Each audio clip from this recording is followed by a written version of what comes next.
है जिनकी अपनी पार्टी है, जो कि समाजवादी पार्टी के साथ गठबंधन में चुनाव लड़ी थी।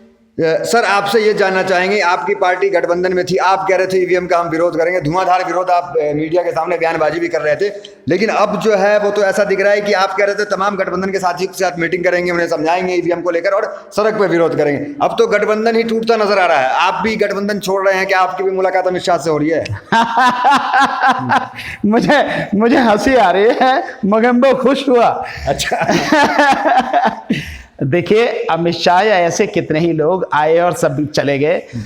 हम समाजवादी पार्टी के साथ गठबंधन में थे, समाजवादी पार्टी के साथ गठबंधन में हैं और समाजवादी पार्टी के साथ में गठबंधन में रहेंगे। इस देश में किसी के पास कितना ही पैसा हो, किसी के पास कितनी ही तोप तमंचे हो, ना हमें खरीद सकता है ना हमें डरा सकता है। टूट की खबर फैल रही है, हम नहीं जानते कि कहां से टूट की खबर आपको मिल रही है। अभी तक तो टूटा नहीं है गठबंधन, अभी तक तो ज्यों का त्यों है।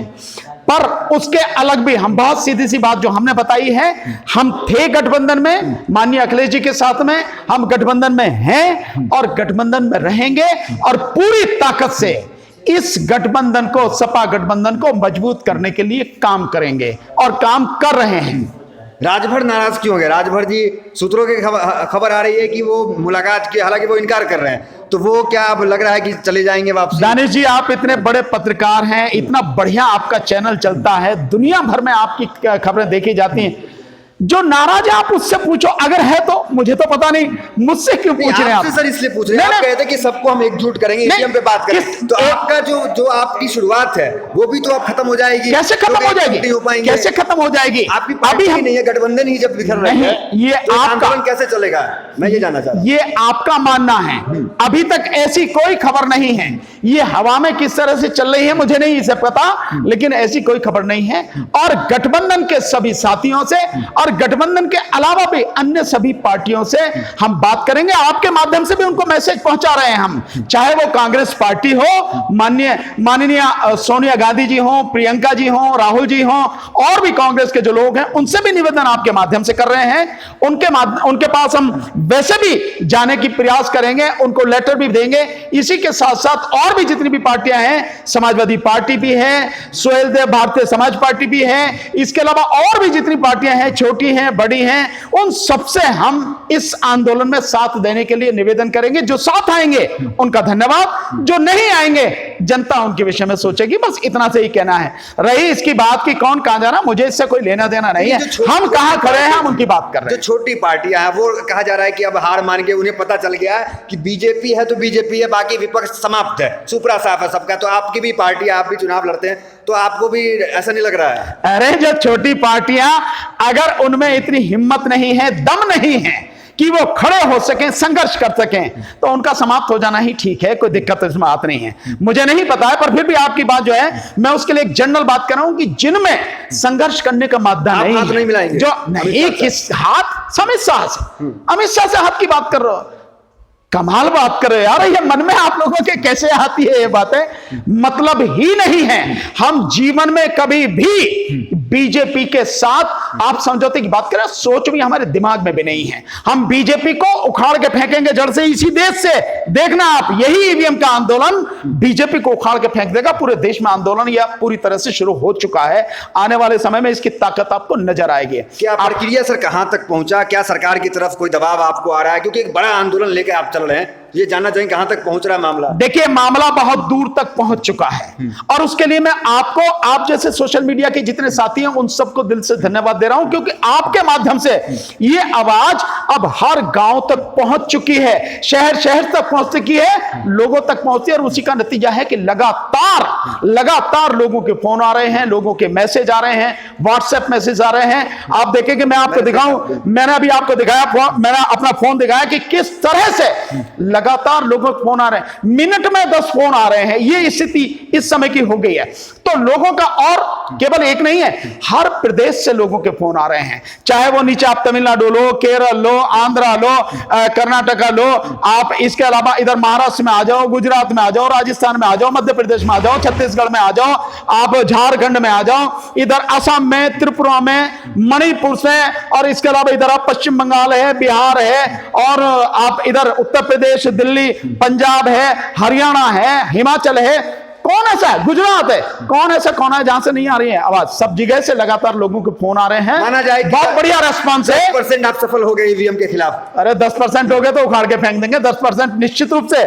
10% नहीं, इस देश की बहुसंख्यक आबादी इस आंदोलन में, ईवीएम को खत्म करने के आंदोलन में हमारे साथ खड़ी होगी, हमें इसका पूरा विश्वास है। हम आप जी क्या रूपरेखा क्या है, किस नहीं, रूपरेखा देखिए हम आपको बताएंगे। रूपरेखा हम 2 तारीख को, 2 अप्रैल को हमने दिल्ली में रानी झांसी रोड पर डॉक्टर अंबेडकर भवन जो है वहां पर पूरे देश के लोगों की मीटिंग बुलाई है, जो भी इस आंदोलन में हमारा साथ देना चाहें, जो भी इस आंदोलन में भाग लेना चाहें, और मुझे विश्वास है कि उस दिन पूरे देश के कोने कोने से लोग आएंगे। उस दिन उन सब साथियों के साथ में चर्चा करके हम इस आंदोलन की क्या रूपरेखा रहेगी, कैसे शुरू होगा, कहां कहां होगा, वो हर चीज आपके सामने रखेंगे, आपको बताएंगे, और बहुत बड़े पैमाने पर होगा आंदोलन। मैं इतना ही कह सकता हूं, देश की राजधानी से लेके हर प्रदेश की राजधानी में, हर कमिश्नरी यानी मंडल में, इसके अलावा जिलों में, जिला मुख्यालयों पर, विधानसभा मुख्यालयों पर, हर जगह आंदोलन चलेगा, इसमें कोई शक नहीं है। मैं बार बार कह रहा हूं, ये देखिए ये भी फोन आ रहे हैं, लगातार फोन आ रहे हैं, ये स्थिति है। कुछ लोग कह रहे हैं सोशल मीडिया पे, जहां लोग आपको सपोर्ट कर रहे हैं सर, वहां कुछ लोग ऐसे हैं जो कह रहे हैं कि सस्ती लोकप्रियता के लिए भानु प्रताप जी ऐसा करते हैं, ईवीएम के खिलाफ बोलते हैं, अपनी राजनीतिक चमकाने के लिए राजनीति इस तरह की बयानबाजी करते हैं। भाई राजनीति तुम चमकाने की बात करो तो हम क्यों चमकाने में पीछे रहे हैं? लेकिन ये लोगों का अपना मत है, जो जिसको मन में आता है वो कहे, हमें इन कमेंटों की कोई परवाह नहीं। हम जानते हैं इस देश को अगर बचाना है, बीजेपी के षड्यंत्रकारी हाथों से बचाना है, बीजेपी के चंगुल से अगर इस देश को बचाना है, ईवीएम को खत्म करना पड़ेगा। और ईवीएम जिस दिन खत्म होगी, बीजेपी औंधे मुंह गिरेगी, यही मैं आपको बताना चाहता हूं। और दूसरी बात, इस देश की जो सबसे बड़ी बीमारी है वो है बीजेपी।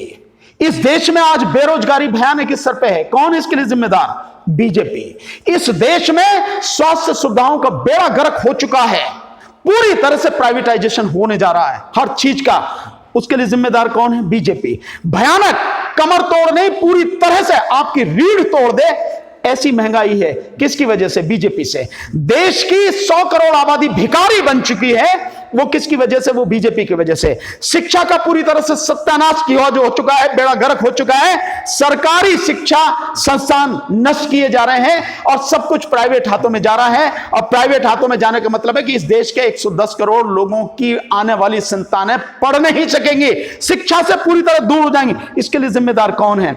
बीजेपी। किसानों की दुर्गति के लिए जिम्मेदार कौन है? बीजेपी। मजदूरों की दुर्गति के लिए जिम्मेदार कौन है? बीजेपी। इस देश के बेरोजगार नौजवानों की जिंदगी से खिलवाड़ करने वाली कौन है? बीजेपी। इस देश को गर्क में ढकेलने के लिए जिम्मेदार कौन है? बीजेपी। अंतरराष्ट्रीय क्षेत्र में इस देश को मिट्टी में मिला देने की, इसकी इज्जत के लिए जिम्मेदार कौन है? बीजेपी।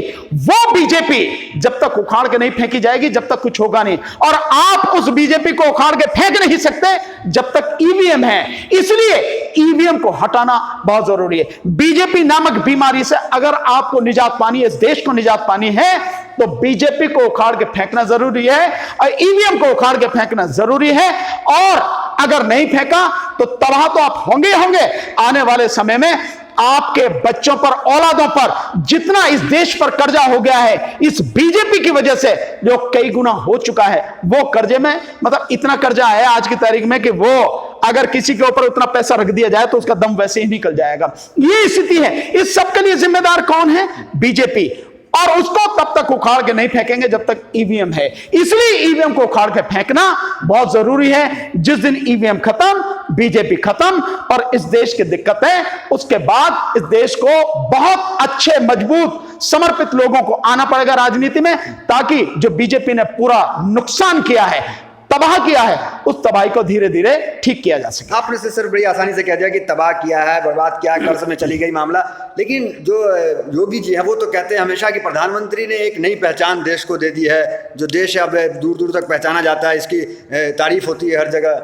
प्रधानमंत्री योगी जी की तारीफ करते हैं, योगी जी प्रधानमंत्री की तारीफ करते हैं, कोई दूसरा तो है नहीं उनकी तारीफ करने के लिए, तो भैया आपस में कर लो। तो इस पर क्या चर्चा कर रही है? होती है कि भाई विदेश नीति पर कौन विदेश नीति? कौन विदेश नीति? प्रधानमंत्री की विदेश नीति? अरे मैं कहता हूं प्रधानमंत्री को विदेश नीति की एबीसीडी मालूम नहीं है। प्रधानमंत्री, जिस देश का प्रधानमंत्री ये कहता हो चाइना जब घुसा बैठा है और वो ये कहे कि ना तो हमारी टेरिटरी में कोई आया, ना हमारे सीमा में कोई आया है, ना बैठा हुआ है, ना हमारी कोई जमीन कब्जे में, और चाइना बैठा हुआ कब्जा करके, आप ये कह रहे हो विदेश नीति? विदेश नीति है तो जो चाइना ने ये जो आजाद कश्मीर है वहां से लेके जो इकोनॉमिक कॉरिडोर बनाया है कराची तक, पाकिस्तान के उसमें पूरा सड़क का रास्ता जो बनाया है, इसमें एक शब्द बोले प्रधानमंत्री। इसके अलावा अब जो इधर नेपाल से लेकर पूरा तिब्बत होते हुए जो उसको में मिला दिया, यानी ऊपर का आपका पूरा उत्तर साइड का इलाका और पश्चिम साइड का इलाका पूरा चाइना ने घेर लिया सड़क के माध्यम से। आप कह रहे विदेश नीति? विदेश नीति एबीसीडी नहीं आती प्रधानमंत्री को। विदेश नीति ये किराए के लोगों को इकट्ठा करके ले जाना, वहां जाके जो है अपनी नारेबाजी करना, ये शोशेबाजी करना, ये दिखाना, मीटिंग करना, ये नौटंकियां हैं। इनसे जो विदेश नीति सफल नहीं होती। इसके अलावा क्या किया है उन्होंने? जब श्रीलंका में चाइना ने एक नौसैनिक अड्डा बना लिया बहुत मजबूती के साथ में, जो भारत से जो चंदी किलोमीटर की दूरी पे है। इसके अलावा जो हिंद महासागर है उसमें मालदीव से कई जो उन्होंने द्वीप खरीद के वहां पे वो नौसैनिक अड्डा बना रहा है। क्या किया प्रधानमंत्री ने? इसके अलावा जो यहां पे है बंगाल में, वहां पे वो नौसैनिक अड्डा बनाने जा रहा है। इसके अलावा कराची में उधर नौसैनिक, मतलब चारों तरफ से उसने सड़क माध्यम से और जल मार्ग से पूरी तरह से घेर लिया आपको। आप विदेश मंत्री की बात कर रहे हो? विदेश नीति की? देश से जो हुए जितने देश से साथ में, चाहे वो नेपाल हो, चाहे वो भूटान हो, चाहे बांग्लादेश हो, सारे के सारे हमारे से बिल्कुल अलग हो गए। सबके सब जो चाइना के पाले में जाके बैठ गए हैं। क्या विदेश नीति है? विदेश नीति की एबीसीडी नहीं आती प्रधानमंत्री को। इमरान खान भी झुक रहे हैं अब इनके सामने। बस इतना ही कर सकते हैं कि इमरान झुक रहे हैं, ये झुक रहे हैं। इमरान झुकने ही नहीं है, बल्कि उनके साथ में बड़ा अच्छा इनका तालमेल है, गठबंधन है। और जब देश के लोगों को मूर्ख बनाना हो तब उनके साथ तालमेल करके वो घटनाएं करी जाती हैं। हर कोई जानता है। आप तो है, आपकी पार्टी चुनाव भी लड़ती है हर जगह। 24 में क्या दिख रहा है इस बार? ईवीएम से तो चुनाव लग रहा है कि आप रोक पाएंगे? बिल्कुल, हम इस चुनाव को ईवीएम के माध्यम से रोक पाएंगे 2024 से पहले ही। देखिए, अगर लोगों ने साथ दिया, मैं फिर कह रहा हूं, लोगों ने ईमानदारी से अगर हमारा साथ दिया, हम निश्चित रूप से ईवीएम को खत्म करवा पाएंगे। और ईवीएम जिस दिन खत्म हो जाएगी, पूरी ताकत से आप देखिए, आपको पता लगेगा कि लोग बीजेपी का सुपड़ा साफ होगा। चुनाव हम लड़ेंगे तब मजबूती से, इसमें कोई दिक्कत नहीं है। फिर एक बार आप कहेंगे, बार यही सवाल पूछते हो, लेकिन जनता जो है वो मानती नहीं। कहती पत्रकार महोदय आप सब सवाल करें, सर से एक सवाल जरूर करना कि यहाँ बंगाल में क्या हो जाता है, पंजाब में क्या हो जाता है, कि सरकार जवाब दे इसका, कि वहां तो आज बीजेपी हार जाती है, सुपड़ा साफ होता है। बंगाल में जितनी सीट मिली उसको बीजेपी को, वो ईवीएम में घोटाला करके ही मिली है, उसमें गड़बड़ी करके ही मिली। अगर गड़बड़ी होता तो सर गड़बड़ी करके सरकार नहीं बना सकते थे वहां पे जो स्थिति है, जैसी जो सारी चीजें हैं ये जो। इसके अलावा और दूसरी बात, पंजाब में जो है, जो आम आदमी पार्टी की सरकार बनी है, वो भी ईवीएम में घोटाला करके ही बनी है। बीजेपी को जितनी, मैं तो कह रहा हूं ना, अगर आप ये कह रहे हो कि इनको इतना जन समर्थन प्राप्त है, क्या दिक्कत है? क्या डर है बीजेपी को? बीजेपी के नेताओं को कौन सा डर सताता है कि वो बैलेट पेपर से चुनाव नहीं कराते? जो पार्टी ईवीएम का सबसे ज्यादा विरोध करती थी 2014 से पहले, अब वो केवल ईवीएम से क्यों चुपकी हुई है? बैलेट पेपर से क्यों नहीं कराती? अगर आपको वाकई में पब्लिक का इतना सहयोग हासिल है, समर्थन हासिल है, कराइए ना बैलेट पेपर से चुनाव। आपको पता लग जाएगी कौन किसके साथ में। आप जीत के आएंगे, बहुत बढ़िया, हम भी बधाई देंगे आपको, जीत के आए साहब, हम गलत थे। अगर आप है दम आप है तो कराइए ना आप, लेकिन आप वो नहीं कर सकते आप। सर, ईवीएम तो इसलिए आया कि बैलेट बक्से की लूट होती थी, धांधली होती थी। ईवीएम तो इस चीज के लिए आया कि आसानी से काउंटिंग भी हो जाए, आसानी से वोट भी पड़ जाए। तो आप ये नहीं देख रहे हैं? जो धांधली रोकनी थी उसके लिए काम करना था ना। Yes sir. उसके लिए ईवीएम लाने की क्या जरूरत है? मतलब वो तो धांधली बूथ, चलिए मैं मान लेता हूं, बूथ कैप्चरिंग कितने पे होती थी? एक बूथ पे, 2 पे, 10 पे, 50 पे, 100 पे, 1000 पे, 2000 पे। ये तो पूरा इलेक्शन ही वहीं बैठे बैठे लूट लिया जाता है। वोटें पहले ही, चुनाव होने से पहले ही वोट डाल दी जाती हैं ईवीएम मशीन में, और वो मशीन जमा कर दी जाती है स्ट्रांग रूम में। मतलब पूरे चुनाव को आप लूट ले रहे हैं। इससे बड़ी और धांधली और क्या होगी? इससे बड़ी लूट और क्या होगी? वो उससे तो कहीं ज्यादा है। ये भयानक लूट है। चुनाव आयोग तो सर सब साफ कर दिया, फिर भरोसा नहीं हो रहा चुनाव आयोग। चुनाव आयोग तो बेईमान है, एक नंबर का बेईमान। और इस समय जो तीनों चुनाव आयुक्त बैठे हैं, एक नंबर के बेईमान सर नाप तोल के बोलिए, आप मैं बिल्कुल नाप तोल के बोल रहा हूं, आरोप लगा रहा हूं सीधे सीधे। बेईमान है चुनाव आयोग, और चुनाव आयोग गुलाम है, गुलाम है चुनाव आयोग। मैं कह रहा हूं चुनाव आयोग गुलाम है। अगर चुनाव आयोग स्वतंत्र होता तो पीएमओ ने जैसे बुलाया चुनाव आयोगों को, तीनों चुनाव आयोग तो वहां जाते नहीं, उनका कोई मतलब नहीं था। चुनाव आयोग अगर ईमानदार होता तो एक भी व्यक्ति की वोट नहीं काटी जाती, लाखों लोगों की वोटें काटी गई हैं। जवाब देना पड़ेगा चुनाव आयोग को। हमारे पास पूरे सबूत हैं, लगातार आ रहे हैं, और बाकायदा चुनाव आयोग के खिलाफ में मुकदमे होंगे। अब देखना आप, आने वाले समय में हम बताएंगे आपको। और सारे जो भी इस मसले में शामिल हैं, बख्शा कोई नहीं जाएगा, सबके खिलाफ कार्रवाई होगी बहुत तरीके से, इसमें कोई नहीं। और मैं इसीलिए कह रहा हूं चुनाव आयोग अगर ईमानदार होता तो चुनाव निष्पक्ष होता, पारदर्शी होता। न कहीं पारदर्शिता है, न निष्पक्षता है, न स्वतंत्र है। और चुनाव आयोग के अधिकारियों के माध्यम से जो सारे जो ऑफिसर वगैरह, उनके माध्यम से बीजेपी की सरकार बनवाई जा रही है। जनता इसको भूलेगी नहीं। सर राष्ट्रीय जनहित संघर्ष पार्टी जो आपकी पार्टी है, क्या 24 में भी गठबंधन रहेगा अखिलेश यादव के साथ? बिल्कुल हमने कह दिया, कहीं और गठबंधन नहीं, कहीं और का मतलब नहीं है। माननीय अखिलेश यादव जी के साथ, समाजवादी पार्टी के साथ हमारा गठबंधन रहेगा, इसमें कोई किसी को शक होना नहीं चाहिए। हमने कहा ना, हम थे गठबंधन में, हम हैं सपा के साथ गठबंधन में, और समाजवादी पार्टी के साथ गठबंधन में हम रहेंगे। हमारी तरफ से पूरी मजबूती के साथ गठबंधन को मजबूत करने का काम किया जाएगा। आगे अगर कुछ परिस्थिति बनी तो क्या लग रहा है पार्टी का? नहीं, पार्टी का भविष्य उज्जवल है, इसमें लग क्या रहा है भाई? पार्टी लड़ाई लड़, तो सर नहीं लग रहा है। देखिए पार्टी लड़ाई लड़ रही है जनता की। इस जनता के जाति और धर्म के सारे भावनाओं से ऊपर उठकर, भेदभाव से ऊपर उठकर, पक्षपात से ऊपर उठकर लड़ाई लड़ रही है जनता की। और जनता ही इसका फैसला करेगी कि राष्ट्रीय जनहित संघर्ष पार्टी, हमारी पार्टी जिसका मैं राष्ट्रीय अध्यक्ष हूं, वो पार्टी क्या लोग उसमें विश्वास व्यक्त करेंगे कि नहीं करेंगे। मुझे पक्का भरोसा है कि लोग सभी पार्टियों को देख चुके हैं, लोग हमारी पार्टी को समझेंगे और हमारी पार्टी के साथ में आएंगे। और आपको एक खुशखबरी दे रहा हूं, जब से आपने ये सारी चीजें आप दिखा रहे हैं, ये आंदोलन शुरू किया है, बहुत बड़ी संख्या में लोग हमारे साथ जुड़ भी गए हैं और लगातार जुड़ रहे हैं। पार्टी का भविष्य बहुत नहीं दिखते हैं, जमीन पे जा करके जनता के बीच में नहीं दिखते हैं। कौन?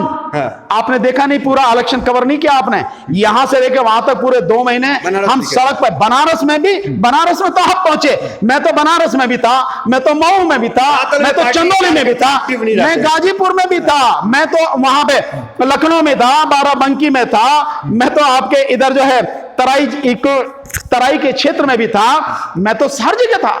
आप नहीं पहुंच पाए, नहीं पकड़ पाए, मुझे कवर नहीं कर पाए, तो आपकी बात है। जमीन पे आपके कार्यकर्ता, आपकी पार्टी एक्टिव क्यों नहीं रहती? जमीन पे हमारे कार्यकर्ता, कांग्रेस कहते हैं हम रहते हैं, सपा कहती है हम रहते हैं, आपकी पार्टी नहीं रहती है। जमीन पे हमारे कार्यकर्ता, जमीन पर हमारी पार्टी पूरी तरह से सक्रिय रहती है। और आपने कवर किया है, देखा है, सबने देखा है कि हमने पूरी मजबूती के साथ इस आंदोलन में सपा का जो समर्थन किया, हमने सपा के साथ जो गठबंधन किया, उसको गठबंधन का धर्म निभाया पूरी मजबूती से। सपा और सपा गठबंधन को जिताने के लिए हमने काम किया।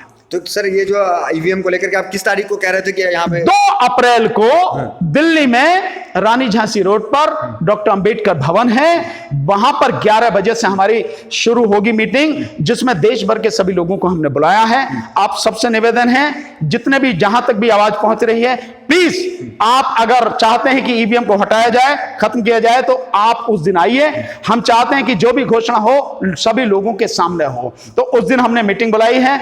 और मैं यही आपसे एक और निवेदन करता चलूं कि ये जो आप चैनल देख रहे हैं पीआरबी, इसको सब्सक्राइब कीजिए। इसके साथ साथ जिन भी YouTube चैनल के माध्यम से, फेसबुक जो पेजेस के माध्यम से हमारी बात आप तक पहुंच रही है, उन YouTube चैनल्स को सब्सक्राइब कीजिए, उन पेजेस को लाइक कीजिए।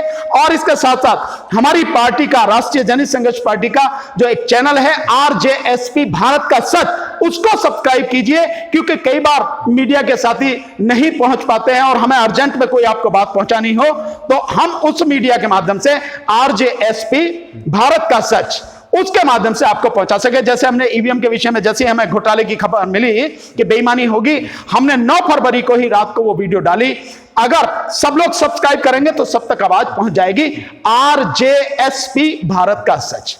आप वाकई कुछ जमीन पे करेंगे ईवीएम को लेकर, या डरा रहे हैं सरकार? नहीं, सरकार तो अपने आप ही डर रही है। सरकार की तो ऐसी टांगे कांपती हैं। हम जमीन पर करेंगे, बिल्कुल आपको दिखेगा और आप उस हर कदम के गवाह होंगे जो ईवीएम को हटाने के लिए पूरे देश में अब हमारे माध्यम से और जो भी साथी हमारा साथ देंगे उनके माध्यम से उठेगा। आप एक एक कदम के गवाह होंगे। मुझे विश्वास है कि आप जैसे सोशल मीडिया के साथी हमारी उस लड़ाई को, जैसे आपने सीएनआरसी आंदोलन को कवर किया, दुनिया तक पहुंचाया, जिस तरह से आपने किसान आंदोलन को कवर किया, दुनिया तक पहुंचाया, आप इस ईवीएम की लड़ाई को भी पूरी तरह से कवर करेंगे और दुनिया तक पहुंचाएंगे। मुझे पक्का विश्वास है। तो ये भानु प्रताप जी थे, जो राष्ट्रीय जनहित संघर्ष पार्टी के राष्ट्रीय अध्यक्ष और वरिष्ठ वकील भी हैं। बड़ी बेबाकी से अपनी राय रख दी और ईवीएम को लेकर धुआंधार जो इनका विरोध है वो जारी है। और गठबंधन को लेकर के इन्होंने साफ कह दिया कि गठबंधन अखिलेश यादव के साथ था और आगे 2024 भी रहेगा, और चाहे राजभर हो और या कोई हो, अभी कोई कहीं नहीं जा रहा, सब लोग अखिलेश यादव के साथ है।